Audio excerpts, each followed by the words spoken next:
جس کی وجہ سے کراچی سمیت سندھ کے مختلف شہروں میں نشیبی علاقے زیرآب آنے کا خدشہ ہے۔ بلوچستان کے کئی اضلاع میں بارش ہو سکتی ہے۔ اسلام آباد، راولپنڈی سمیت پنجاب کے کئی اضلاع میں 6 سے 8 سپٹمبر تک بارشوں کی پیشن گوئی کی گئی ہے۔ محکمہ موسمیات کے مطابق بارش سے پنجاب میں سیلاب سے متاثرہ علاقوں میں صورتحال مزید خراب ہو سکتی ہے۔ برساتی ندی نالوں میں بھی طغیانی کا خطرہ ہے۔ اس کے علاوہ Maryam Nawaz چونگ flood relief camp گئی ہیں، جہاں پر وہ بچوں سے گھل مل گئی، بچوں کے ساتھ انہوں نے بات کی اور وہاں پہ کئی بچوں میں کھانے پینے کی اشیاء بھی تقسیم کی۔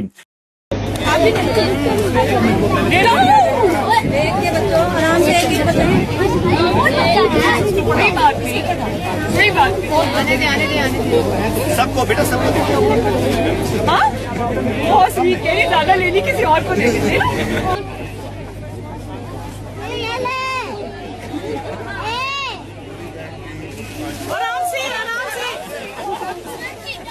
آرام سے بیٹا، آرام سے۔ تو پنجاب کی سی ایم نے وہاں پر موجود بچوں کے فوری علاج کی بھی ہدایت کی ہے۔ اگلی خبر یہ کہ قومی اسمبلی کے 26 ارکان اسمبلی جن کا تعلق سنی اتحاد کونسل سے ہے، انہوں نے قائمہ کمیٹیوں سے استعفیٰ دینے سے انکار کر دیا۔ بنیادی طور پر یہ پی ٹی آئی کے لوگ ہیں جو کہ سنی اتحاد کونسل میں شامل ہو گئے۔ عمران خان نے اڈیالہ جیل سے یہ آرڈر جاری کیا تھا کہ تمام ارکان اسمبلی قائمہ کمیٹیوں سے، اسٹینڈنگ کمیٹیوں سے استعفے دے دیں۔ تو پبلک اکاؤنٹ کمیٹی کے چیئرمین جنید اکبر اور دیگر قائمہ کمیٹیوں کے سربراہوں سمیت پی ٹی آئی کے 51 اراکین قومی اسمبلی نے قائمہ کمیٹیوں سے استعفے دے دیے تھے، لیکن ابھی بھی 26 ارکان ایسے ہیں جنہوں نے قائمہ کمیٹیوں سے استعفے نہیں دیے اور وہ کمیٹیوں کے نہ صرف رکن ہیں بلکہ بدستور پارلیمانی کارروائی کا حصہ بنے ہوئے ہیں۔ ایسا نہیں ہے کہ کوئی پہنچا نہیں، کسی کو یاد نہیں رہا اور کسی نے سوچا کہ میں مصروف تھا استعفیٰ نہیں بھیج سکا۔ جو اجلاس ہو رہے ہیں ان میں باقاعدہ بیٹھنے والوں میں اور استعفیٰ نہ دینے والوں کی فہرست میں جو لوگ شامل ہیں ان میں جناب سردار محمد لطیف خان کھوسا صاحب، جو پی ٹی آئی کے بڑے دائیں اور بڑے عمران خان کے فین ہیں اور ان کے مقدمات بھی لڑتے رہے ہیں، وہ کہتے ہیں میں استعفیٰ نہیں دینا۔ سلیم رحمان، سلطان سہیل، محمد بشیر خان، نواز خان، محمد عاطف، شیر علی رباب، وقار علی، نسیم علی شاہ، شیر افضل خان، محمد مبین عارف، اسامہ احمد میلا، محمد مقداد علی خان، غلام محمد، علی افضل سائی۔ علی افضل سائی وہی ہے جنہیں سزا سنائی گئی تھی فیصل آباد میں جو 9 مئی کے واقعات ہوئے تھے اور انٹیلیجنس آفس کے دفتر پہ حملے میں ان کو سزا سنائی گئی ہے، لیکن یہ ایم این اے ہے تو انہوں نے استعفیٰ نہیں دیا۔ محمد سعد اللہ، عمر فاروق، ریاض خان فتحانہ، محبوب سلطان، عائشہ نذیر، محمد غوث، معظم علی خان، فیاض حسین، انبر مجید اور خواجہ شیراز محمود شامل ہیں۔ پارلیمانی ذرائع کا کہنا ہے کہ ان اراکین کے فیصلے نے پارٹی کے اندرونی اختلافات کو مزید نمایاں کر دیا ہے اور یہ لوگ خود کہتے ہیں کہ ہم پارلیمانی سیاست میں فعال کردار ادا کرنا چاہتے ہیں، استعفے دے کے باہر نہیں بیٹھنا چاہتے، پارلیمانی کارروائیوں کا حصہ رہنا چاہتے ہیں۔ تو یہ وہ 26 لوگ ہیں جن کے بارے میں یہ کہا جا رہا ہے کہ یہ عمران خان کی ہدایت کے بالکل برعکس کام کر رہے ہیں اور ان کا شاید پارٹی میں رہنے کا کوئی ارادہ نہیں ہے۔ ایک اور خبر، جسٹس اطہر من اللہ سچیہ محبتہ نے، اطہر من اللہ صاحب واضح طور پر ایک سیاسی جماعت کی طرف رجحان رکھتے ہیں، کبھی کبھار وہ بولتے ہیں تو ان کا نشانہ اسٹیبلشمنٹ اور حکومت کے علاوہ کوئی اور نہیں ہوتا اور اپنے فیلو ججز کو بھی وہ اسی طرح رگڑتے ہیں۔ آج انہوں نے ایک بیان دیا اور کہا کہ ججز آزاد ضرور ہیں لیکن وہ کردار ادا نہیں کیا جو انہیں کرنا چاہیے تھا، جو تباہی ہمارے ہاتھوں ہوئی ہمیں تسلیم کرنا چاہیے۔ تو اطہر من اللہ صاحب کو فیصلے بتانے چاہیے جن فیصلوں میں وہ شامل تھے اور اس سے اس ملک کو فائدہ پہنچا یا نقصان ہوا۔ تو سپریم کورٹ کے ایک سیمینار میں وہ خطاب کر رہے تھے اور کہتے کہ اگر ہم یہ کہتے ہیں کہ سب کچھ ٹھیک ہے تو پھر ہم سب کو دھوکہ دے رہے ہیں۔ تو پاکستان میں شاید ہی کوئی شخص ایسا ہو جو کہتا ہو سب کچھ ٹھیک ہے۔ پاکستان میں تو جو لوگ اقتدار میں بیٹھے ہوئے ہیں، جو لوگ الیکشن جیت کے آئے ہیں، وہ بھی ابھی تک یہ کہتے ہیں کہ سب کچھ ٹھیک نہیں ہے، یہ نظام ہی درست نہیں ہے۔ آپ دیکھیں حکومت کے لوگ نظام کی خرابیوں پر نہ صرف انگلیاں اٹھا رہے ہیں بلکہ آپس میں بھی ان کی منہ ماری ہو رہی ہے۔ کیا خواجہ آصف نے بیوروکریسی کی خامیاں نہیں گنوائیں اور کیا حنیف عباسی نے ان کی قوالی نہیں کی اور کیا آج رانا ثناءاللہ نے یہ نہیں کہا کہ حنیف عباسی کو یہ بات نہیں کرنا چاہیے تھی؟ خواجہ آصف کے بارے میں جو بات ہے وہ بیٹھ کے کرنی چاہیے، آپس میں آمنے سامنے کرنی چاہیے۔ تو نظام کی خرابیاں تو سارے بتاتے ہیں کہ کون کون سی خرابیاں ہیں، لیکن اس پہ پی ٹی آئی والے بڑے خوش ہیں کہ دیکھیں ایک جج نے عدلیہ کی آزادی پر سوال اٹھا دیا. تو کب عدلیہ کی آزادی پر سوال نہیں تھا؟ جب ایسے جج جن کے پلے نہیں تیلا تے کر دی میلا میلا وہ اسلام آباد ہائی کورٹ، وہ سپریم کورٹ پہنچ جائیں تو پھر ان ججوں کی کارکردگی کے بارے میں سوال کرنا احمقانہ بات ہوتی ہے. پوت کے پاؤں پالنے میں نظر آ جاتے ہیں. کیا فیصلے کیے ہیں جسٹس اطمین اللہ صاحب نے جو اس ملک کے لیے مشعل راہ ہو. چند صحافیوں کو خوش کیا انہوں نے. عمران خان کے دور میں ایک قانون متعارف کرایا گیا تھا تو کچھ جرنلسٹ پہنچ گئے تو وہ پاپولر فیصلے کرنے کے بڑے شوقین ہیں تو انہوں نے ایک پاپولر فیصلہ کیا. اس کے علاوہ جتنے فیصلے کیے پی ٹی اے کے حق میں کیے. شیریں مزاری کو گرفتار کیا گیا تھا اسلام آباد سے اور معاملہ تھا ان کی زمینوں کا جو کہ انہوں نے جعل سازی سے ہتھیائی ہوئی تھی. تو ان کو آدھے راستے سے جج صاحب نے خاص حکم دے کر واپس بلایا اور اس پولیس والے کی بیلٹ اتروا دی جو انہیں گرفتار کرنے آیا تھا یا لے کے جا رہا تھا. تو یہ تو حالت تھی کہ آپ انصاف اس طرح دیتے. کیا اس کے علاوہ آپ کو کسی اور بڑے فیصلے کا کوئی خیال آیا؟ چلے خیر بہت سے جج ایسے ہیں جن کی کارکردگی میں بات ہو سکتی ہے، لیکن ساتھ ہی کہتے ہیں کہ 1971 میں آزادی رائے پر پابندی نہ ہوتی تو ملک دو لخت نہ ہوتا. ملک میں بنیادی حقوق بے معنی ہو چکے ہیں. یہ ان کی بات اگر ہم مان لیں تو وہ خود ہی اپنی بات کی آگے تصدیق نہیں کر رہے، اس کے بالکل الٹ بات کر رہے ہیں. وہ کہہ رہے ہیں کہ پاکستان توڑنے کی بنیاد پاکستان بنتے وقت رکھ دی گئی تھی. ہم نے تاریخ سے کوئی سبق نہیں سیکھا. تو اگر پاکستان توڑنے کی بنیاد پاکستان بنتے وقت رکھی گئی تھی تو پھر 71 میں اگر آزادی رائے پر پابندی نہ بھی ہوتی تو کیا ملک نہ ٹوٹتا؟ تو یہ اپنی ہی باتوں میں پھنس جاتے ہیں، اپنی باتوں کے جال میں الجھ جاتے ہیں اور یہ صرف پاپولر نیریٹو اس لیے اختیار کرتے ہیں تاکہ ہیڈ لائن میں آ جائے. کچھ ججوں کو شوق ہے ہیڈ لائن میں آنے کا. اطہر اللہ صاحب سے کوئی شکوہ نہیں ہے. اگر وہ سیاسی آدمی ہے اور سیاست میں حصہ لینا چاہتے ہیں تو بسم اللہ ریزائن دیں اور آ کے سیاست میں حصہ لیں. بہت سارے قانون دان سیاست دان ہیں اور اچھے سیاست دان بنے ہیں، بلکہ قانون دان ہی اچھا سیاست دان ہوتا ہے کیونکہ اسے آئین اور قانون کے بارے میں عام آدمی سے، عام سیاست دان سے زیادہ پتہ ہوتا ہے.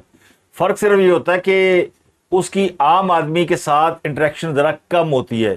سیاست دان جو ہے وہ عام آدمی کے ساتھ یعنی زمین سے زیادہ جا کے جڑتا ہے اور عام آدمی کے ساتھ اسے کمیونیکیشن میں کوئی پرابلم نہیں ہوتی ہے.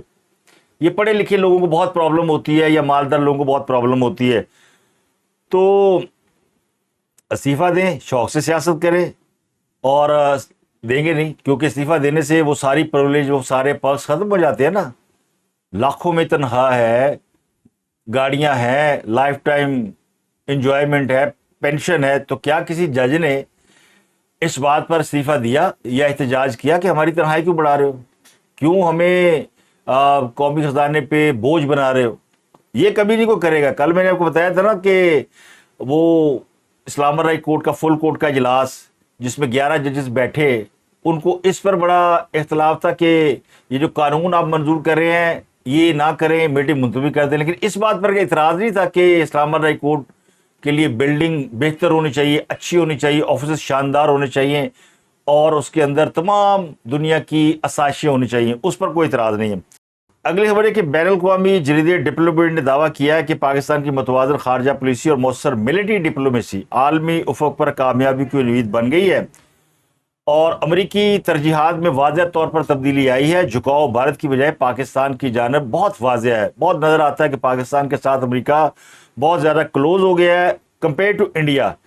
اب امریکہ سے پاکستان کو فائدہ ہو رہا ہے یا نہیں ہو رہا، لیکن پاکستان کے حوالے سے امریکہ کافی بہتر رویہ رکھتا ہے. تو یہ جو حالیہ پاک بھارت تنازع ہوا ہے اس میں بھی امریکہ نے جو پاکستان کی عسکری طاقت کے حوالے سے اندازے لگا رکھے تھے وہ غلط ثابت ہوئے ہیں. اب پاکستان کو اسٹرانگ ملک سمجھتا ہے اور اب حالات بدل چکے ہیں. اب انڈیا کے لیے بڑا مشکل ہے کہ وہ نیٹ سیکیورٹی پرووائڈر کا کردار ادا کرے. امریکہ اب بھارت کو جنوبی ایشیا میں متبادل شراکت دار کے طور پر بھی نہیں دیکھ رہا. تو یہ ترجیحات اور یہ تبدیلی بھارت کے لیے پریشان کن ہے. کئی سال سے بھارت امریکی ترجیحات میں شامل تھا لیکن اب وہ دور ختم ہو چکا ہوگا. پارٹی از اوور، مودی کی گیم اوور ہے اور مودی اگلا الیکشن بہت ہی مشکل بلکہ ناممکن ہے کہ وہ جیت سکے. وہ اپنی ٹرم پوری کر جائیں تو بڑی بات ہے. اس کے علاوہ سیلاب کی صورتحال میں پنجاب حکومت جو ہے وہ پوری نظر رکھے ہوئے ہے. آٹے کی قیمت مقرر کر دی گئی ہے کہ 10 کلو